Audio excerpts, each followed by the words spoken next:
할렐루야. 네, 참 좋은 저녁입니다. 여러분과 함께 말씀을 전하고 나눌 수 있게 되어서 진심으로 감사하고 또 이 자리에 함께 해주시니 감사드립니다. 오늘 저와 여러분들이 함께 읽으시고 생각해 볼 말씀은 사무엘상 7장 12절부터 14절의 말씀입니다. 우리 본문의 말씀을 대독해 주시도록 하겠습니다. 사무엘이 돌을 취하여 미스바와 센 사이에 세워 가로되 여호와께서 여기까지 우리를 도우셨다 하고 그 이름을 에벤에셀이라 하니라.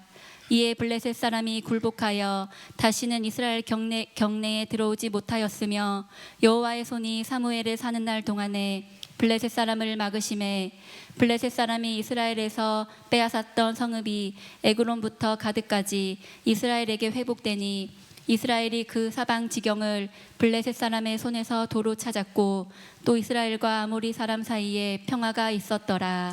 아멘.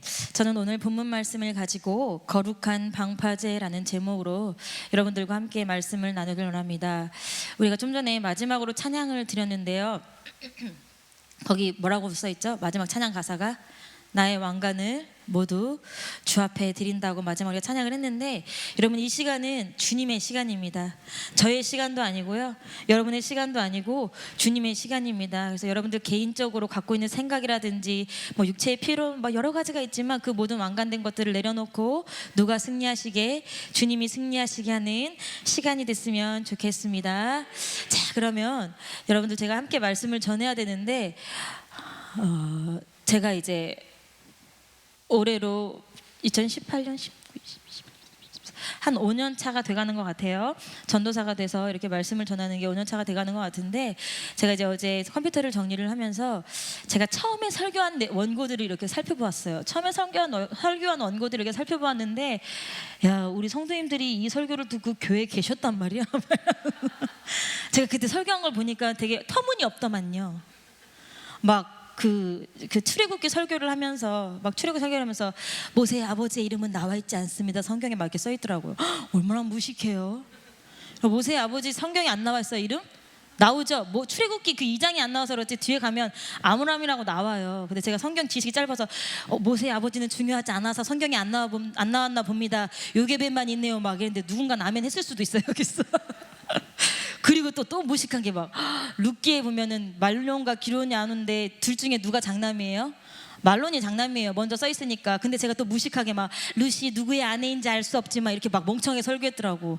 성경에 말론의 아내라고 써 있는데, 여러분 제가 이 얘기 왜 해요 지금? 정신 차리시라고 하는 거예요.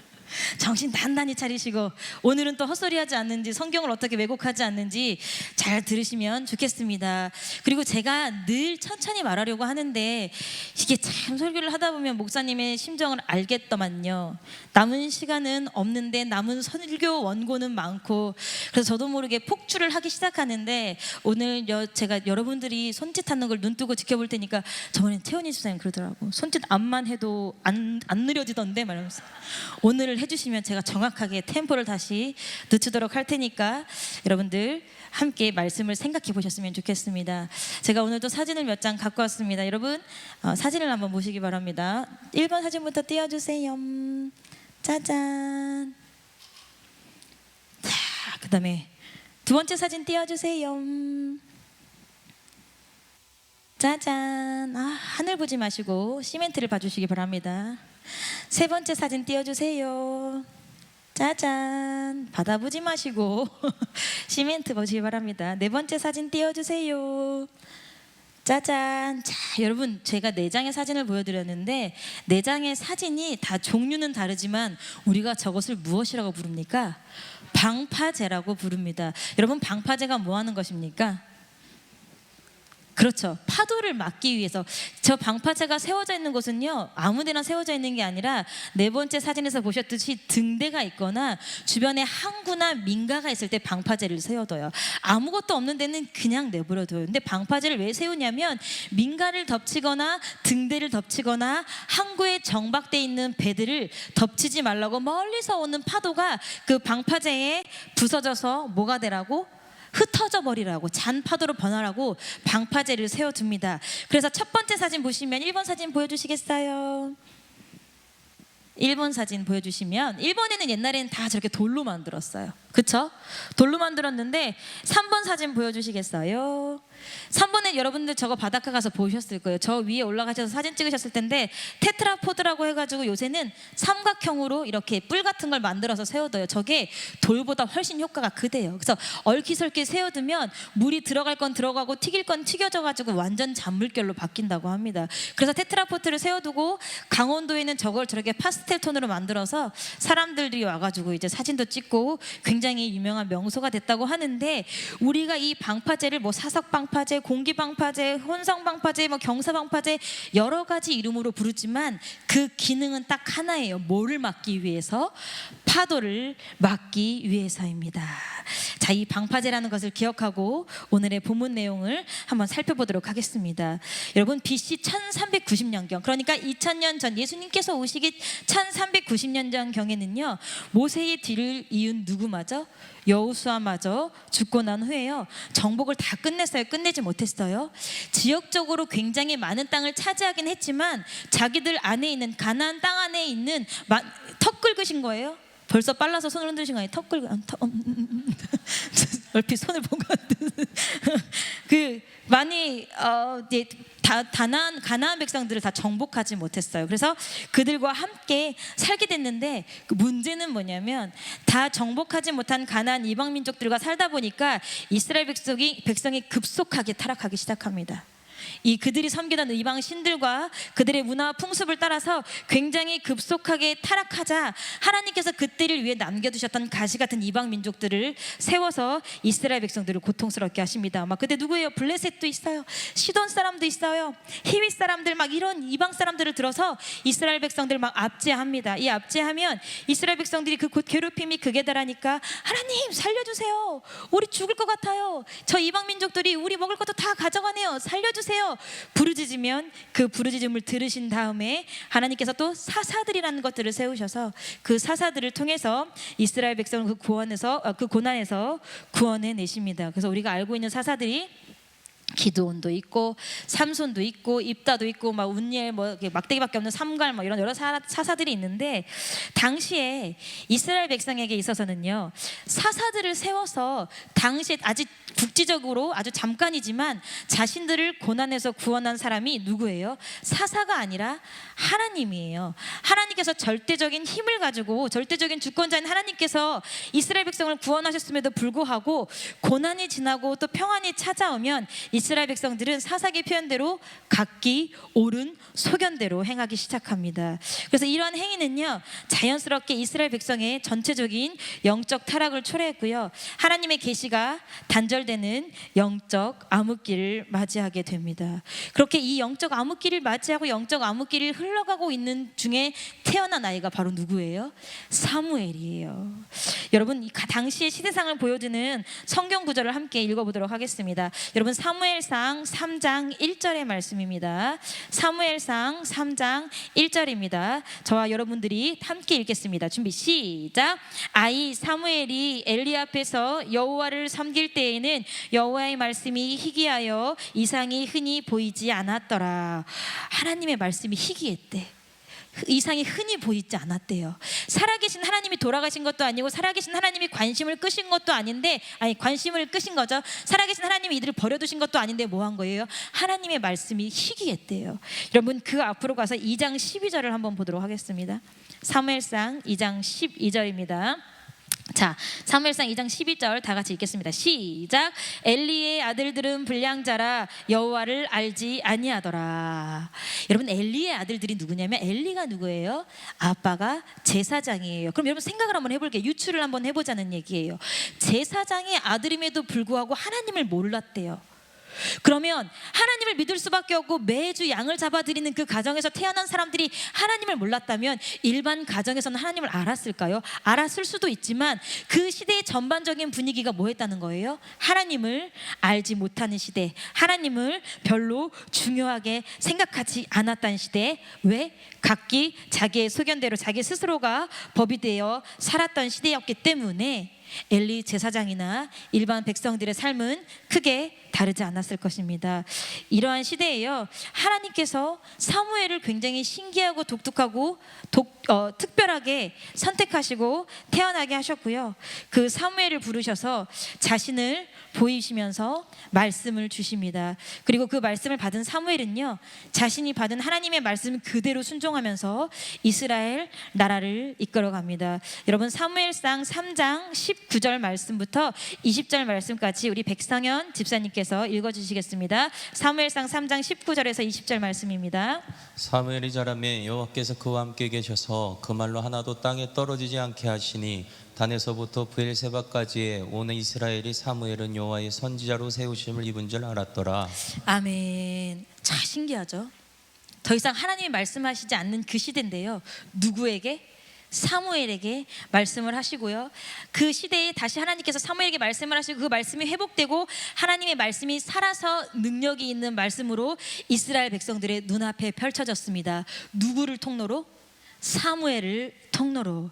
하나님께서 사용하신 이 사무엘의 존재는요, 단순히 나라의 질서를 지키는 것보다 더 큰 위력을 발휘합니다. 그 큰 위력을 발휘하는 게 바로 오늘 여러분과 제가 읽고 있는 사무엘상 7장에 나오는 이야기인데요, 우리가 읽고 있는 그 앞에 내용, 그 유명한 미스바 성회의 이야기입니다. 사무엘상 7장 5절에 보면요, 사무엘이 이스라엘 백성들이 한 얘기가 나와요. 제가 읽어드릴게요. 사무엘이 가로되 온 이스라엘은 미스바로 모이라. 내가 너희를 위하여 여호와께 기도하리라 하매. 왜 미스바로 모였을까? 6절 그 뒤에 볼게요. 7장 6절에 보니까 그들이 미스바에 모여 물을 길어 여호와 앞에 붓고 그날에 금식하고 거기서 가로되 우리가 여호와께 범죄하였나이다 하니라. 사무엘이 미스바에서 이스라엘을 자손을 다스리니라. 하루는 사무엘이 이스라엘 백성들을 다 불러 모읍니다. 어디로?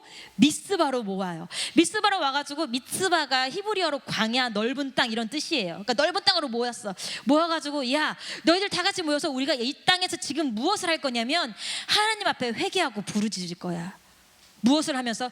금식하면서. 그러니까 이스라엘 백성들이 뭐 해요? 자기네들이 물을 가져와서 물을 붓으면서 번제 드릴 준비를 하면서 자신들의 죄를 회개하기 위해 모였습니다. 그들이 모여 물을 길어 여호와 앞에 붓고 그날에 금식하고 거기서 가로되 우리가 여호와께 범죄하였나이다 하니라. 범죄했대. 말 빨라서 앞엔 중요하지 않아서 못 알아들어서 돼서 그래. 범죄하였나이다. 무엇을 범죄했을까요? 그 성경을 여러분들 사무엘상을 쭉 읽어보면요, 바알들과 아스다롯을 섬기면서 이방신을 섬긴 것, 하나님을 따르지 않은 것들을 그곳에서 철저하게 회개합니다. 여러분, 이스라엘이 몇 지파죠? 12지파예요. 근데 이때는 아직 분열왕국 전이기 때문에 한두 지파, 야, 내 광고 들은 사람만 와가 아니라 성경에 보니까 온 이스라엘 백성들이 미스바로 모이라고 했대요. 그럼 12지파가 다 모인 거예요. 몇십만이 됐을까요? 몇백만이 됐을까요? 혹은 몇천만이 된 사람들이 회개하기 위해 이 사무엘의 말에 의해 기도하기 위해 미스바에 모였습니다. 그리고 그들은 무엇하며? 금식하며 하나님께 철저하게 회개하게 되었습니다. 그런데 참 신기하게 이때를 노리지 않는 악의 무리들이 있었으니 그들이 바로 누구?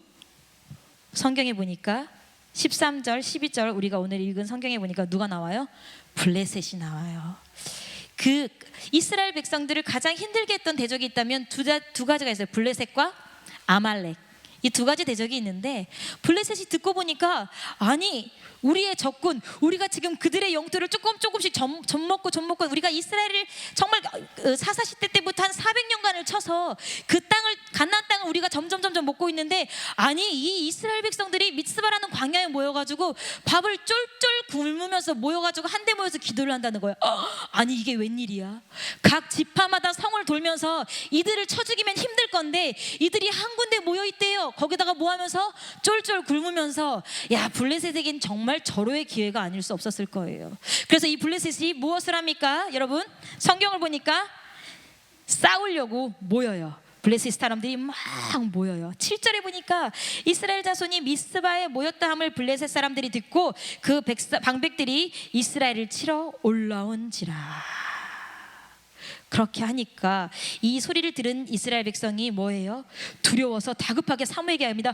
여보시오 사무엘, 지금 블레셋이 우리를 치려고 저기 모였어요. 보이세요, 사무엘? 저기 모였어요. 우리 이게 어떻게 하면 좋아요? 어떻게 하면 좋아요? 그런데 이스라엘 백성들이 정말 놀라운 이야기를 합니다. 여러분 7장 8절의 말씀을 우리 다 함께 읽어보겠습니다. 준비 시작. 사무엘에게 이르되 당신은 우리를 위하여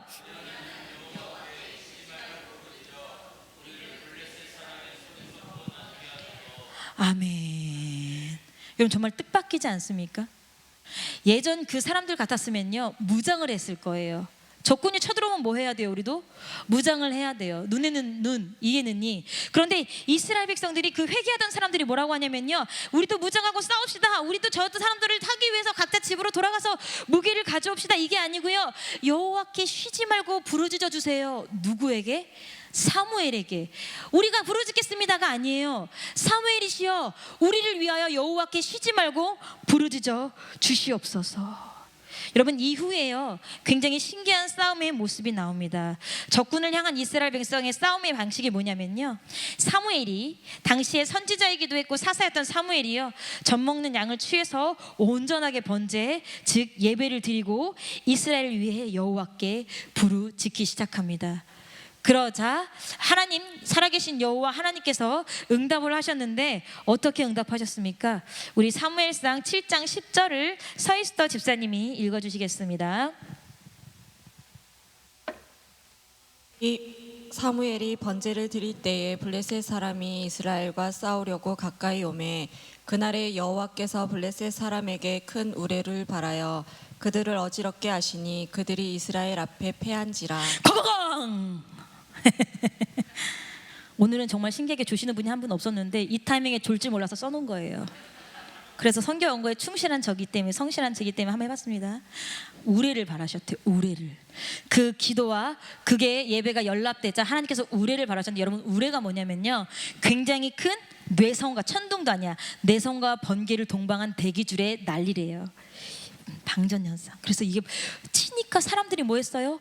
호미백산했어요. 제가 예전에, 굉장히 먼 예전의 일입니다. 제가 20대 때니까요. 저는 그렇게 밤을 사랑했어요. 밤을 사랑했어요. 그렇게 밤늦게 들어오지 말라고 했는데 밤을 사랑했어요. 그래서 제가 이제 잘할 때 뭐 20대는 잘할 때가 아니죠. 제가 이제 그때는 선택이 두 가지였어요. 11시에 들어가던가 4시 반에 들어가던가. 밤 11시에 들어가면 엄마 아빠를 얼굴을 보고 이제 잠을 자고 있을 수 있고, 11시 12시가 넘으면 그 시간에 들어가면 엄마 아빠한테 혼나니까 4시 반에 엄마 아빠가 출타하신 시간에 4시 반에 왜 출타하시는지 알죠? 근데 미처 겨울에 갈 데가 없어. 미처 겨울에 갈 데가 없으면 아직 4시 반이 안 됐고 시간이 3시인데 이대로 들어가서 아빠랑 마주치면 정말 욕을 먹을 것 같은데 어떡하지? 그러면 여기 문 열고 이렇게 자고 있었어. 이렇게 강단에서 자던 여자예요 제가. 어쨌든 근데 그날 밤에도 제가 밤 늦게 들어갔는데 제 생애 잊지 못해요. 저는 그렇게 비도 안 내리는데 천둥 번개가 그렇게 심하게 치는지 몰랐어. 천둥 번개가 얼마나 심하게 치나, 바람이 막 몰아치고. 근데 제 기억에 지금 그 동대전 초등학교 정문 앞에 있는 33 커피숍인가 뭐 하나 있잖아요. 옛날에 문구점 있다가 닫은데 아직도 기억나. 거기 앞을 지나가는데 바람이 얼마나 치고 막 동대전 초등학교 그 덩굴, 가시 덩굴이 막 흩날리고 막 너무 무섭고 막 그 밤에 막 천둥 번개가 치고 막 이래가지고 야, 내가 오밤중까지 쏟아지니까 하나님께서 노하셨나 보다. 진짜 무서웠어요 정말. 그 집에 가면서 하나님 날벼락 맞지 않게 도와주세요. 제가 이 한 번 도와주시면 엄마 아빠 말 잘, 이게 26살 때 한 기도야. 엄마 아빠 말 잘 들을까.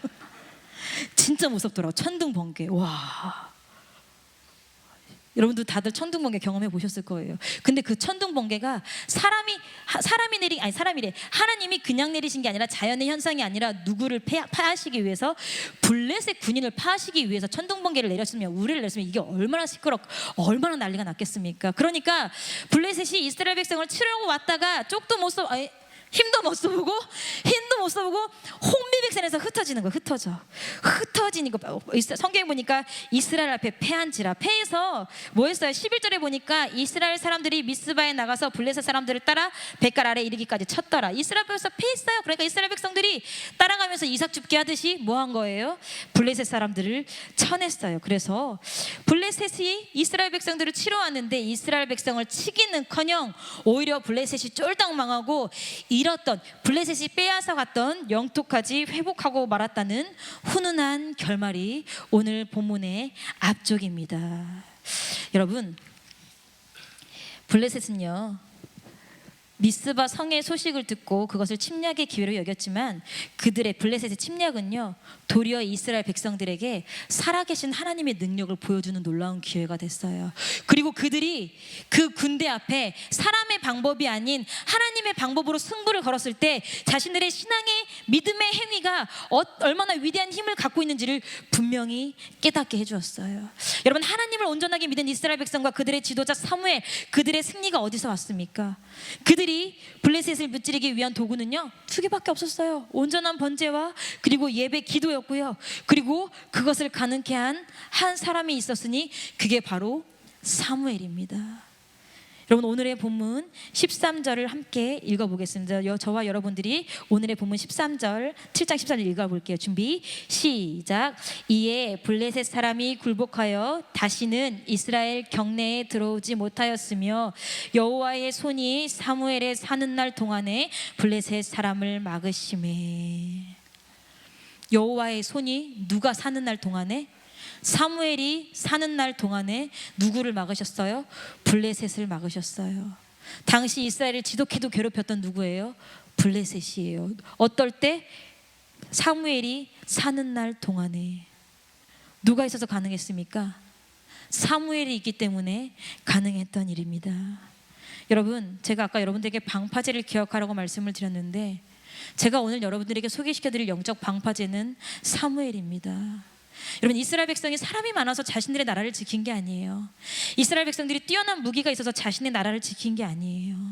여러분, 지금 이 상황이요, 이 사건이 쓰여진 시대가요, BC 1050년경이에요. 여러분, BC 1050년경이라고 하니까 좀 그게 감흥이 잘 안 내시는데, 여러분 학교를 다 나오셨으니까 BC 1050년경이에요. 우리나라는 뭐 하고 있었냐면요, 단군이 우리를 다스리고 있을 때예요.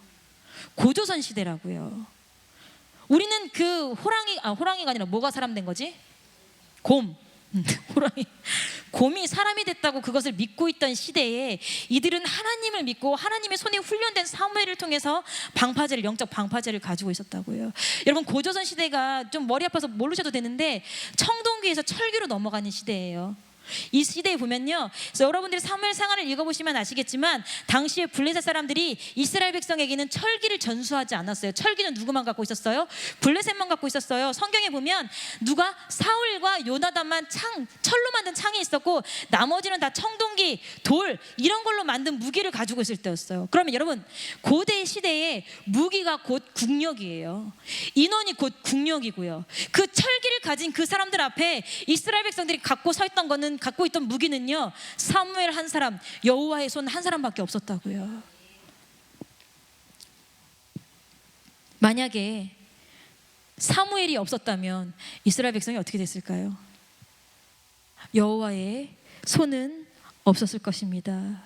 여러분, 사무엘이 있다는 것 자체가 단순히 사무엘의 영적 힘이 있어서 사무엘 한 사람의 능력이 뛰어나서 이스라엘 백성을 구했다는 게 아니라, 만약에 사무엘이 있음에도 불구하고 온 이스라엘 백성이 타락하고 하나님을 섬기지 않았다면 아무리 사무엘이 길고 날뛰고 영적으로 거성이라 할지라도 하나님의 여호와의 손이 뭐 했어요? 걷어졌을 거예요. 그런데 이들이 이렇게 승리를 할 수 있었던 것은 사무엘을 통해서 영적으로 거룩하고 순결하게 자신들을 회복했기 때문이에요. 제가 아까 여러분들에게 읽어드렸잖아요. 미스바에서 뭐 했어요? 다 같이 모여서 회개하고 기도했어요. 그러니까 사무엘의 영적인 힘과 그들의 거룩한 영적인 거룩함이 여호와의 손, 여호와의 힘을 불러들일 수 있었던 것입니다.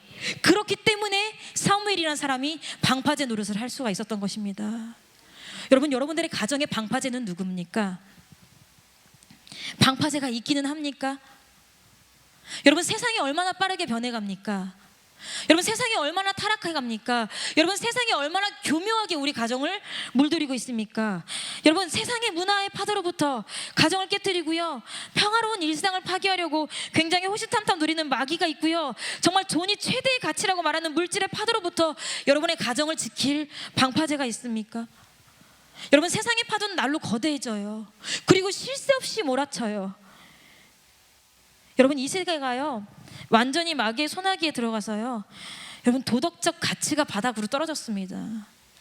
우리가 어렸을 때 생각했던 도덕과 요즘 아이들이 생각하는 도덕이 천지 차이예요. 여러분, 그뿐입니까? 화폐의 가치도 하락했어요. 제가 얼마 전에 뉴스를 보니까 당시에 구급 공무원이 제일 미친가요? 구급 공무원이 받았던 월급이 4만 원이래요. 4만 원. 근데 지금은 얼마인지 모르겠어요. 근데 지금은 이제 뭐 100 몇십만 원 되겠죠. 뭐 200만 원 뭐 이렇게 왔다 갔다 하겠죠. 그런데 그때나 지금이나 구급 공무원들의 삶은 나아지지 않는데요. 왜? 그만큼 물가가 뛰어서. 화폐 가치가 날로 떨어져요. 제가 이제 얼마 전에 우리 아이들 헌화식이 있어서 이제 금은방에 가가지고 은목걸이를 이렇게 막 사는데, 제 기억에 예전에는 은목걸이 목걸이랑 메달까지 한 세트 해가지고 2만 원을 안 넘었 2만 원대였던 것 같거든요. 근데 저번 주에 갔을 때는 3만 원대였어요. 근데 이번 주에 또 필요해서 갔더니 이번 주엔 4만 원대더라고요. 그렇게 화폐 가치가 전락하고 있어. 그리고 예전에는요, 그래 가족끼리 이렇게 먹으면 행복이지. 근데 요새는 그 행복도 타락해가지고요, 이렇게 하는 건 유치하고 수준 낮아졌어요. 더 화려한 문화와 여가를 쫓는 파도가 거대하게 밀려오고 있습니다. 여러분, 얼마나 많은 파도가 밀려오고 있습니까? 여러분의 가정은, 여러분의 자녀는, 여러분의 심령은, 나아가 우리의 교회는 그 파도를 막을 방파제가 있습니까? 이러한 큰 파도, 막 세상의 문화 이런 것뿐만이 아니고요, 작은 파도로 위장해서 또 우리를 위협해요. 작은 파도가 뭐예요? 스마트폰. 작은 거라고 무시했는데 거기에 완전 다 사로잡히고 점령당했잖아요. 여러분들은 그 작은 파도 안에서도 안전하십니까? 여러분, 일본이라는 나라는요, 저도 잠깐밖에 안 살아봤지만 굉장히 지진에 대비가 잘 되어 있는 나라예요. 그리고 그 지진이 해상에서 일어나면 쓰나미가 밀려올 것을 대비해서 그 모든 것도 되게 잘 되어 있는 나라예요. 그러니까 거기에 원전을 세웠겠죠. 모든 것을 다 계산했어. 근데 그 계산의 예측 밖에, 그것도 너무 밖에, 이 당시에 진도가 어느 정도였냐면 9였대요. 여러분, 우리 경주에 있던 진도가 그때 몇이었지? 경주 포항이? 5점 몇이었어요. 그런데도 우리나라 사람들 막 다 무너지고 막 경주 다 떨어지고 다시는 지붕 있는 곳에서 못 살겠어 막 이랬는데 9, 여러분, 그래서 제가 이제 다른 것도 영상을 보면 정말 아름답고 평화로웠던 그 바닷가 마을인데요, 완전 지금은 아무것도 없어요. 지금은 더더욱 살 수 없겠죠, 원전 피해로 인해서. 그래서 그때 보면 지진이 일어나는 시간이 2분 40초에서 6분밖에 안 돼요. 지진이 일어나는 시간이 우리나라처럼 막 한동안이 아니라 2분 40초에서 6분밖에 안 되는 그 지진이 엄청난 쓰나미를 몰고 왔는데, 그 쓰나미가요, 뭐라고 했냐면 이 쓰나미가 아무리 높아도 50cm에서 1m가 넘지 않을 것이라고 예측을 했어요. 근데 처음에 발견된 쓰나미 관측 높이가 20cm였고요, 제일 마지막에 본 쓰나미가 40m. 그 당시에 아파트 15층에 달하는 높이인데, 이것들이 바다를 그 땅을 아까 보셨지만 밭 같은 걸 건너오면서 어디까지 했냐면 건물의 4, 5층까지 완전히 침수가 됐다고 합니다. 그래서 일본 근현대사 관측 사상 최대의 지진 해일이고요. 16,000명 정도가 사망했고 간접 사망 정도도 아까 보셨지만 4,000명이고 여전히 실종자가 2,000명이 넘고 있어요. 부상은 6,000명이고요. 재산 피해가 25조엔. 우리나라보다 공이 하나 더 적은 거 아시죠? 우리가 공 하나 더 붙여야 되는 거예요. 그럼 우리나라 말로 250조 정도 달하는 피해가 발생하고 있는 거예요. 근데 그 피해가 줄어들어요. 점점 더 발라들죠. 여러분, 영상을 보시면 아시겠지만 그렇게 쭉 가로등이 있고요. 이미 방파제가 굉장히 높이 있어요. 방파제가 높이 있고 그 밑에 도로가 있는데 그 방파제를 뛰어넘은 거예요. 근데 그 방파제를 뛰어넘은 걸 떠나서, 여러분 아까 보셨지만 고속도로가 나 있지 않습니까? 그 고속도로가 땅에 있는 사람들 거리들적거리지 않기 위해서 높은 기둥을 세우고 고속도로를 세웠는데, 그 고속도로를 침범해서 어디까지 오는 거예요? 그 사람들이 살고 있는 민가까지 덮치는 거예요. 여러분, 이 영상을 찾아보시면 사람들이 건물에 있던 사람들이 순식간에 쓸려 내려갑니다. 이 사람들이 그래도 내 집 지붕이 있으면 안전하겠지 했는데 사람들이 쓸려 나갔는데 지붕에서 사람들이 없어져요. 그 당시에 그곳에 살았던 한국분이 한 분 뭐라고 하시냐면, 자기가 보는 게 이게 물이 맞나 싶을 정도로 새카맣고 높은 물이었대요. 그래서 자기 아내와 손을 잡고 기둥을 부둥켜 안겼는데 눈 떠보니까 아내는 없어진 거야. 이런 일들이 굉장히 비일비재했던 게 어디예요? 동일본 쓰나미예요. 만약에 이들이 자신들이 예측한 대로만 쓰나미가 왔다면 어땠을까요? 민가가 피해를 안 입었을 거예요. 약 3만 명의 사상자가 나지 않았을 거고, 그 다음에 지금 얼마나 난립니까? 그 방사능 피폭 때문에. 정말 제가 아까 말씀드렸죠. 2분 40초에서 6분의 지진이 모든 것을 바꿨습니다. 이 높은 쓰나미가요, 순식간입니다. 그들은 다시 과거의 생활로 돌아갈 수 없어요. 반경 20km 무조건 대피, 반경 40km 선택적 대피, 뭐 이렇게 막 나눠가지고 그 땅은 살지 못하는 땅이 되었습니다. 여러분, 이거는 눈에 보이는 땅이에요. 근데 우리의 심령도, 우리의 가정도 무차별 없이, 정말 속절없이 세상에 휩쓸려가고 있다고요. 여러분들의 가정을 지킬 방파제가 있으십니까? 영적으로 밀려들어오고 있는 이 심각한 상황 속에 여러분 세상에 휩쓸려가는 그 순간인데 방파제가 있습니까? 여러분 심령을 지킬 방파제가 있습니까? 조그마한 감정도 어떻게 해결하지 못해서 감정이 확 휩쓸려가지고 내가 갖고 있던 신앙의 모든 것을 다 버려버리는 때가 지금입니다. 여러분 여전도회 남전도회 주일학교 아들의 새벽이슬 기관을 지킬 방파제가 있습니까? 여러분 우리 설림교회, 나아가 대한민국 속절없이 무너지고 있는데 방파제가 있습니까? 마귀가 작정하고 일으키는요 더러운 쓰나미가 세계에서, 우리 집안에서, 그 다음에 우리가 살고 있는 주변에서 곳곳에서 일어나고 있어요. 그런데 우린 여전히 안전해요. 그런데 우린 여전히 즐거워요. 우린 여전히 일상을 살아가고 있어요. 지금 일상이 무너졌다고 여러분들에게 말씀드리는 게 아니에요. 일상이 무너졌을지도 모른다고 말씀드리는 거예요. 성경에 정말 하나님께서는 어두운 시대마다 이스라엘 백성이 손들고 부르짖고 주 앞에 회복하면요 이렇게 방파제를 삼을 수 있는 사람들을 보내주셨어요. 오늘의 사무엘처럼. 그래서 이스라엘 백성들이 다시 한번 정하고 그들이 삶을 살아내었어요. 여러분들 가정에도 방파제가 있으셔야 돼요.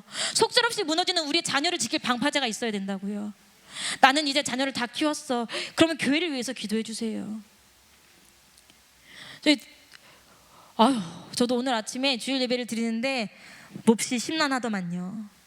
주일학교 전도사로서 재적은 늘어서 좋은데 저것들이 동시에 커서 뛰어다닐 생각을 하니까 몹시 심란하더만요. 여러분 이 아이 낳았으면 우리 함께 키워야 돼요. 기도하면서. 제가 좀 이따가 사진 보여드리겠지만, 자, 성경에요 이렇게 방파제가 된 사람이 사무엘뿐이 아니에요. 또 다른 방파제도 있어요. 여러분 열왕기하 13장 14절을 한번 보도록 하겠습니다. 열왕기하 13장 14절을 우리 또 누가 마이크를 들고 계시죠? 아무도 없어요. 그럼 백선입사 한 번만 더 읽어주세요. 엘리사가 죽을 병이 들매 이스라엘 왕 요아스가 저에게로 내려가서 그 얼굴에 눈물을 흘리며 가로되 내 아버지여 내 아버지여 이스라엘 병고와 마병이여 하매. 네, 북이스라엘의 12대 왕 요아스 시대의 일입니다. 당시에 선지자, 이름 날리는 선지자 엘리사가 있었어요. 근데 그 엘리사가 이제 뭐예요? 병들어서 죽어요. 죽는데 그 엘리사의 앞에 요아스가 속절없이 부르짖습니다. 뭐라고 부르짖습니까? 이스라엘의 병거와 마병이여, 이스라엘의 보호막이라 이거예요. 이스라엘의 방패막이라 이거예요. 근데 그 엘리사가 죽으니까 요아스가 너무 두렵고 너무 떨리는 거예요. 여러분 제가 이렇게 말하는 게 좀 그렇지만 저도 남편이라는 게 있습니다. 비록 저보다 몸무게가 덜 나가고 요즘은 제가 다리를 올리면 정말 죽을 것 같다고 호소하는 남편이지만, 저는 그 남편이 있는데 그 남편이 특별하게 능력이 없어요. 그렇다고 그 모지랑이라는 얘기가 아니라 엘리사에 비교해서 능력이 없다는 얘기예요. 그런데도 그 남편이 없으면 제가 얼마나 마음이 불안하겠습니까? 그 남편이 없이 제가 어떻게 12살 된 저 피덩이는 아니지만 저런 꼬장꼬장한 애를 이 세상에서 키워나가겠습니까? 그래서 저는 저희 남편 이름으로 보험을 들어놓는 농담이고요. 저희 남편이 그래서 중요합니다. 저에게는 의지가 되기도 하고 그늘이 되기도 하니까요. 여러분 남편이 죽어도 마음이 불편한데 이스라엘을 그동안 지켰던 엘리사예요. 요 아람 왕이 쳐들어올 때마다, 아람 군대가 쳐들어올 때마다 미리 알고 가서 준비하고 미리 알고 공격한 게 누구 때문이에요? 엘리사 때문이에요. 근데 그 엘리사가 지금 죽음 앞에 놓여 있는 거예요. 이 요아스가 얼마나 무서웠겠어요. 강대국들 사이에서. 그러니까 속절없이 막 가녀리게 통곡해요. 너무너무 가슴이 아파요. 엘리사가 조금만 더 살아주면, 엘리사가 조금만 더 있어주면. 여러분 성경에 나오는 모세, 여호수아, 사무엘, 다윗, 엘리사, 이들 모두가 방파제였어요. 자신들의 나라를 지킬 영적 방파제였어요. 그리고 우리에게 영적 방파제로 삼으라고 누가 오셨어요? 예수 그리스도가 오셨어요. 그래서 그 예수 그리스도가 우리를 죄에서 구원하시고 앞으로 지을 죄도 막고 이기게 하시기 위해서 예수 그리스도가 무엇을 하셨어요? 십자가에 달려서 자신의 온 몸과 피를 다 내주셨어요. 여러분 생각 한번 해보시겠습니까? 그 세계의 온 몸에 체중을 매달려서, 온 체중을 실어서 매달려 있는 게 쉬웠겠습니까? 그 치욕이 얼마나 힘들었겠습니까? 여러분 차라리 칵 죽어버리면 되는데 칵 죽지도 못하고 몇 시간을 왜 그러신 거예요? 야, 너네 힘으로 못 이기니까 나라는 영적 방파제를 갖다가 삼아. 그래서 예수 그리스도가 죽으신 거예요. 그런데 우리가 예수 그리스도를 방파제로 삼냐고요.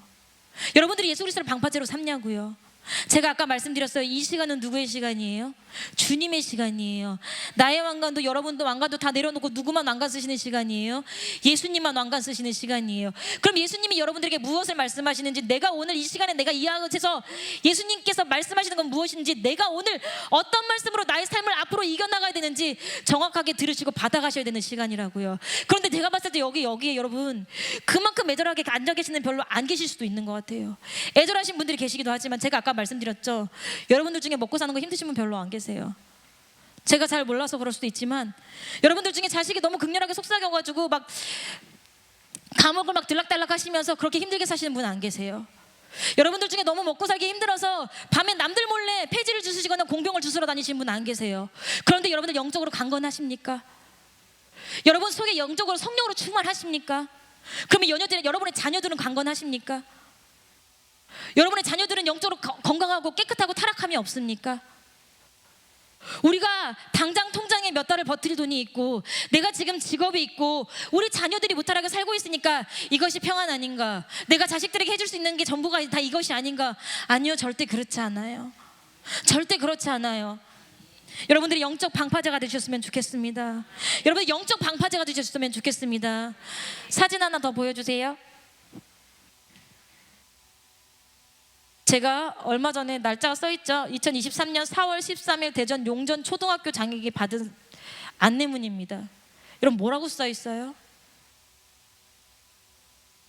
학생 대상 마약류 범죄 피해 주의라고 써있어요. 초등학생 엄마인 제가 저걸 받아야겠습니까? 여러분 초등학생 엄마인 제가 저걸 받아야겠냐고요. 여러분 세대 살아오시면서 마약이라는 얘기 들어보셨습니까? 근데 초등학생 엄마인 제가 저거를 지금 받았어요. 조심하라는 거예요. 얼마 전에 그것도 내가 사진을 보내드릴 걸. 그거 강의하는 날이 아니니까 한 여자 집사님이 저에게 왔어요. 아이가 학교에서 이제는 말도 너무 웃겨. 저희 때는 성교육이라고 했어요. 저희 자녀들도 성교육이라고 했고요. 근데 1학년 아이에게 성폭력을 교육한다는 거예요. 초등학교 1학년에게. 근데 제가 그 안내서를 받아서 다 뒤져봤어요. 교육청 홈페이지도 들어가 보고 다 들어가 보고. 근데 너무 웃긴 게 강사의 이름을 고지를 하지 않아요. 이 땡땡으로 나와요. 이 땡땡 내가 누군지 어떻게 알아요? 내가 나의 아이가 1시간이든 2시간이든 붙들려가지고 교육을 받는데 엄마로서 학부모로서 강사가 누군지는 알게 해줘야 되는 거 아니에요? 단체도 모호해요. 그냥 선생님들 무슨 협력 단체래요. 제가 다 뒤져봤어요. 그런 단체 없어요. 힘들게 찾아가서 봤더니 위켄센터에 그 비스무리한 이름을 가진 분이 한 분 계시더라고요. 그래서 제가 그분 이력을 봤어요. 아니나 다를까 여가부에서 찍어내는 교육 선생님이에요. 그들이 갖고 있는 교육 기준이 뭐예요? 국가가 기준하는 성교육과 성폭력 기준안이었어요. 그걸 가지고 1학년 아이들에게 교육을 하겠다는 거예요. 그 내용이 뭐예요? 내 몸이 어디가 중요한지 알아요. 내가 어떻게 했을 때 기분 좋은지 알아요. 내가 이렇게 했을 때 상대방이 기분 나쁘면 하지 않아요. 여러분 우리가 초등학교 1학년 아이들에게 그런 것을 가르칠 나이입니까? 여러분 교육이라는 이름으로 얼마나 많은 것들이 만행되고 있는지 아십니까? 뉴스를 보셔서 아시겠지만 지하철역에 19살짜리가 쓰러져서 죽어 있었죠. 보셨어요 뉴스 혹시? 19살짜리 맞나? 17살인 딸인가? 19살짜리 쓰러져서 죽어 있었어. 왜 죽어 있었게요? 에? 마약에 쩔어 있었어. 이미 마약에 쩔어서 이 몸에서 몇 배? 20배? 자기 몸에 넣어야 될 마약의 20배를 넣은 거야. 고등학생. 근데 이 뉴스가 한두 개가 아니에요. 여러분들은 무엇 하고 계시는 거예요? 만약에 그런 아이가 우리 학생회에서 나오면 어떡해요? 그럼 우리 교회 전체가 실패한 거예요. 일상생활에 파고들고 있어요. 굉장히 많은 파도들이, 많은 더러운 쓰나미들이. 제가 너무 부러운 게 부부가 한 교회에서 하나로 신앙훈련 되는 게 너무 부러운 거예요. 여기는 같은 목사님 말씀 들어서 적어도 부부가 내 뜻은 그게 아니지만 목사님의 말씀을 그렇게 하시니까 순종하려는 마음이 있잖아요. 그러니까 그렇게라도 애들을 뭐 흉내는 내보려고 하잖아요. 잘 안 된다고는 할지라도. 여러분 우리 남편들이 사는 세상이 얼마나 혹독한 세상인 줄 아십니까? 우리 남편들이 세상에서 부딪혀야 되는 세상이 얼마나 혹독한 세상인 줄 아십니까? 제가 우리 뭐 국제적으로 얘기할 필요는 없지만 그러더라고요. 일부러 이제 정신 나간 여자들이 와가지고 이렇게 슬쩍 몸을 밀착하면서 얘기도 하고 막 그런다고. 놀래서 막 이렇게 몸을 뗀다고. 우리 남편들이 일하는 세상이 그런 세상이에요. 뭐 우리 아내들도 마찬가지겠죠. 여러분, 우리가 정말 거룩한 방파제가 되어야 합니다. 여러분, 시간이 지나면 늦어요. 시간이 지나면 늦어요. 여러분들 중에 물론 저도 이제 아이를 12년밖에 안 키워봤지만 여러분들과 제가 한번 솔직하게 생각해 봅시다. 만약에 여러분들에게 다시 돌아갈 기회가 있다고 한다면, 여러분들 다시 한번 돌아가서 살 수 있는 기회가 있다고 한다면 돌아가고 싶은 때가 있지 않으십니까? 저는 돌아가고 싶은 때가 있어요. 제가 다시 한번 하나님 앞에 그 범죄하게 전으로 돌아가고 싶은 때가 있어요.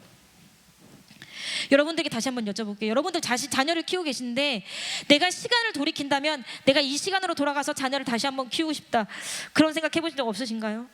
내가 장성한 나의 자녀를 봤을 때. 그러니까 내가 다시 한번 돌아가서 내 자녀를 키우고 싶다고 그렇게 통곡하시는 분들은 지금 자라고 있는 자녀들을 위해서 기도해 주셔야 돼요. 이 아이들이 더러운 세상에 물들지 않게, 이 아이들이 돈에 물들지 않게. 저 너무 이제 뭐 그렇지만 저희 로이, 그다음에 우리 시안이, 시우, 저도 이제 요즘에 또 시안이, 시우의 마음을 얻고 있는 중인데 굉장히 막 온갖 가진 아양을 떨면서 문지공세하면서 마음을 얻고 있는 중입니다. 저희 로이가 저를 무서워하긴 하지만 저를 굉장히 좋아합니다. 왜 저를 좋아할까요?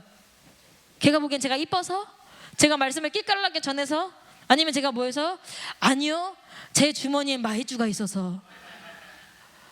우리 로이는 제 주머니에 캐러멜이 있어서 저를 좋아하는 거예요. 무슨 말이냐면 로이와 시안이와 시우는 제가 캐러멜 주면서도 땡겨올 수 있어요.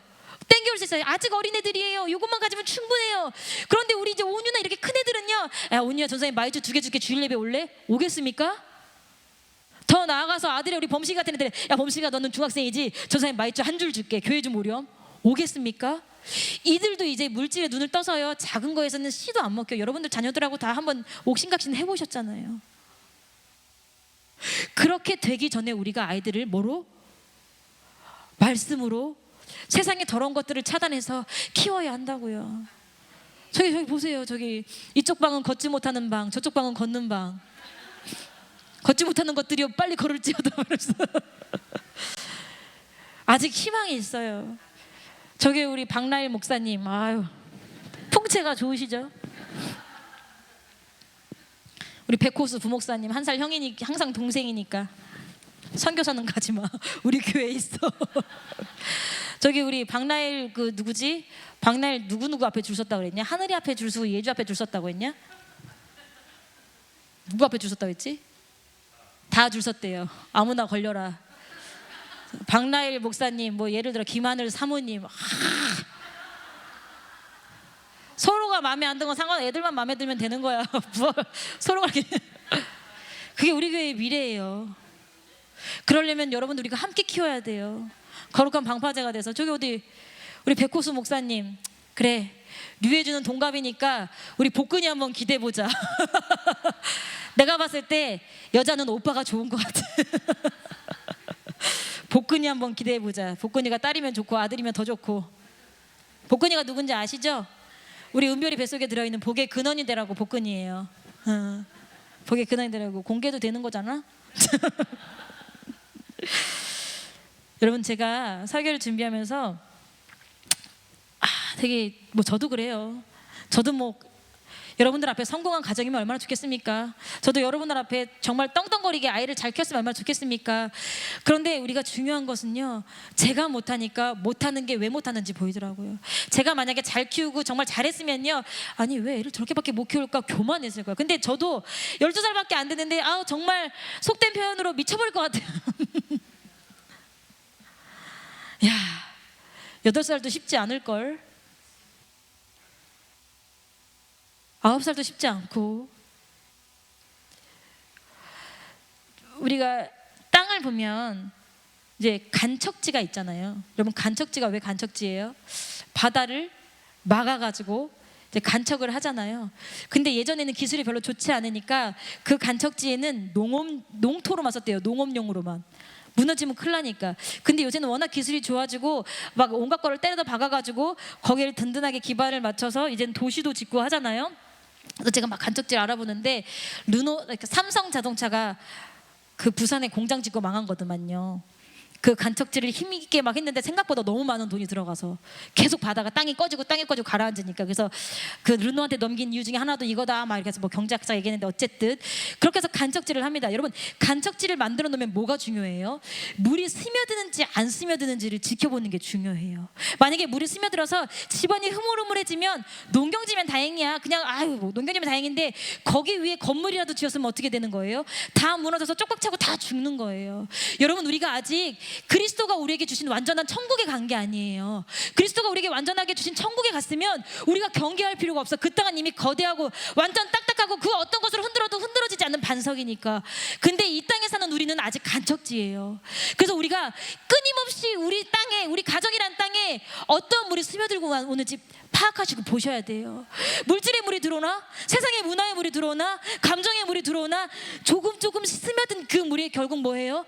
땅을 흐물흐물하게 만들고 그 땅에 뭐가 자라지 못하게, 열매가 자라지 못하게 돼요. 여러분, 염도가 높아지면 농사 짓습니까? 절대 못 지어요. 여러분, 땅이 흐물흐물해지면 거기 건물 짓습니까? 건물 지었다가도 안전주의, 정말 점검 요망하고 그 건물에 있는 사람 다 나와야 되는 거예요. 여러분들의 가정을 한번 살펴보세요. 건강한 땅입니까? 든든한 땅입니까? 여러분의 심령은 건강하십니까? 든든하십니까? 여러분들 왜 방파제를 세우지 않고 계십니까? 여러분, 그렇게 가정을 사랑하면, 내 남편, 내 자녀를 그렇게 사랑하면, 그래 내가 방파제가 돼봐야지 할 수도 있는 거잖아요. 오늘 본문에 보니까 사무엘이요, 블레셋 군대를 앞두고 한 건 딱 2개밖에 없어요. 본문을 한번 읽어보겠습니다.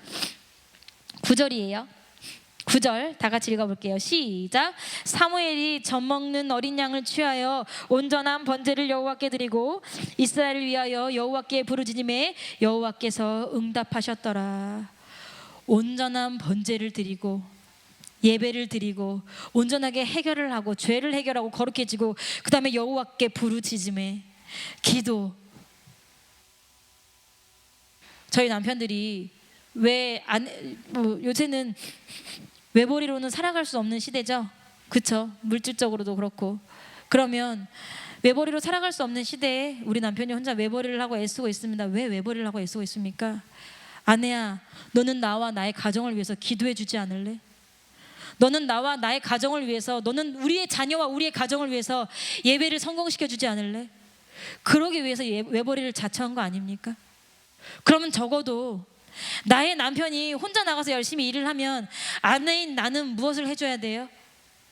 예배에 목숨을 걸고 기도를 좀 해줘야 돼요. 그래야 가정이 뭐하니까? 사니까. 그래야 나의 자녀를 지키니까. 특별히 더 민족적인 사명이 있잖아요. 이 나라를 지키고. 여러분, 제가 누가 말했지 나한테?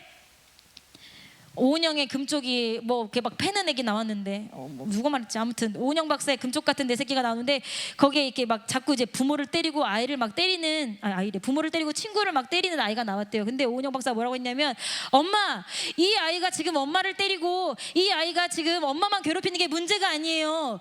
이 아이가 사회 구성원이 됐을 것을 생각해 보세요. 사회를 망치는 아이가 될 거예요. 우리도 똑같아요. 우리가 세상에서 빛과 소금의 역할을 해야 하고요, 우리의 자녀들도 해야 되고요, 우리 남편도 우리 아내도 다 빛과 소금의 역할을 해야 되는데요, 오히려 세상에 어둠을 전하고 있어요. 오히려 세상에 썩은 것을 전하고 있어요. 누가 예수를 믿는다고 하면서.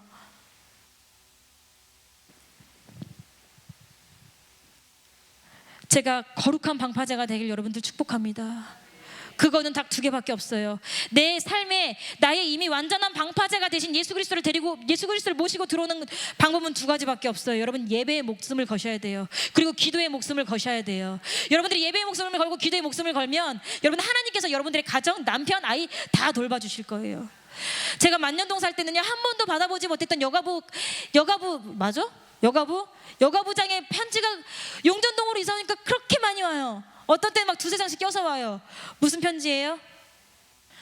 우리 집 주변에 성범죄자가 있으니까 조심하라는 편지예요. 제가 만년동에 있을 땐 받아본 적이 없어요. 용조동에 오니까 진짜 다다리는 아니지만 정말 뭐 분기에 한두 번씩은 꼭 와요. 어떤 때는 한 장 들어있고 어떤 때는 3장도 들어있어요. 근데 길 건너서 다행히 이제 튼튼병원 그 아래쪽 길 건너서인데 거기에 저희 교회 아이가 하나 살거든요. 그 막 여관들 있고 막 한데 아이가 하나 사는데 아우 주여 쟤는 이런 데 살아서 어떡합니까? 근데 하나님께서 저에게 야 그런 데 살아서가 중요한 게 아니야. 누가 지키는지가 중요한 거야. 여러분 제가 편지를 받아보니까 그 중에는요 소아성애자도 있더라고요. 초등학생들만 그렇게 하다가 그러니까 제가 마음이 철렁해요 안 철렁해요? 철렁하죠. 그러니까 저희 신랑은 그렇게 바쁜데 자기 딸이라고 죽고 나서 하나 데리러 다녀요. 초등학생을 그렇게 하나 마음에 안심이 안 되니까. 근데 여러분 우리가 그 아이를 24시간 감시할 수 있습니까? 그러면 하나만 물어볼게요. 여러분 스스로는 24시간 관리가 되십니까? 안 되죠.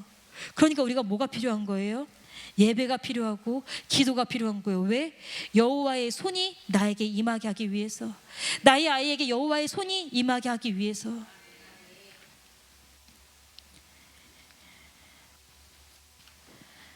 자, 저도 좋은 얘기하면 얼마나 좋겠습니까? 여러분 복 받으실 거예요. 여러분 꽃길만 걸으세요. 여러분 행복하셔요. 여러분 가정에 뭐 만수무강이 깃들길 원합니다 하면 얼마나 좋겠습니까? 그런데 지금은 마지막 때입니다. 마태복음 24장 24절에 보니까요. 거짓 그리스도들과 거짓 선지자들이 일어나 큰 표적과 기사를 보이어 할 수만 있으면 택하신 자들도 미혹해 하리라라고 써 있어요. 무슨 얘기예요? 신앙생활 잘하고 있는 사람 심지어 목사라도 뭐 한다는 거예요? 미혹해 한다는 거예요. 왜요? 요한계시록 12장 12절에 보니까요.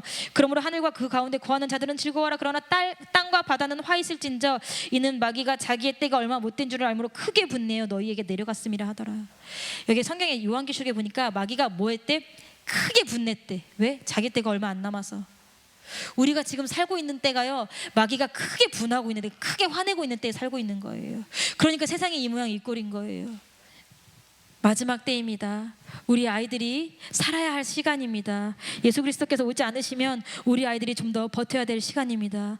세상이 이렇게 변해가고 뒤집어지고 있는데 이렇게 말도 안 되는 커다란 파도가 아까 영상에 봤던 것처럼 새까만 파도가 저 멀리서부터 온갖 더러운 것을 다 끌어안고 우리에게로 오고 있는데 그것을 막아낼 방파제가 없다면 우리도 거기에 침몰돼서 죽어야 돼요. 여러분 누가 방파제가 되시겠습니까? 이 어려운 시대에 여러분 가정에 누가 방파제가 되시겠습니까? 부부끼리 앉으신 분들 부부를 한번 쳐다보세요. 서로 쳐다보세요. 네가 방파제 돼? 아니야. 여보 제가 방파제가 되어볼게요. 부부끼리 여보 제가 방파제가 되어볼게요. 자녀랑 앉으신 분 아야 얘야 엄마가 너를 위해 방파제가 되어볼게. 엄마가 다시 한번 힘내볼게.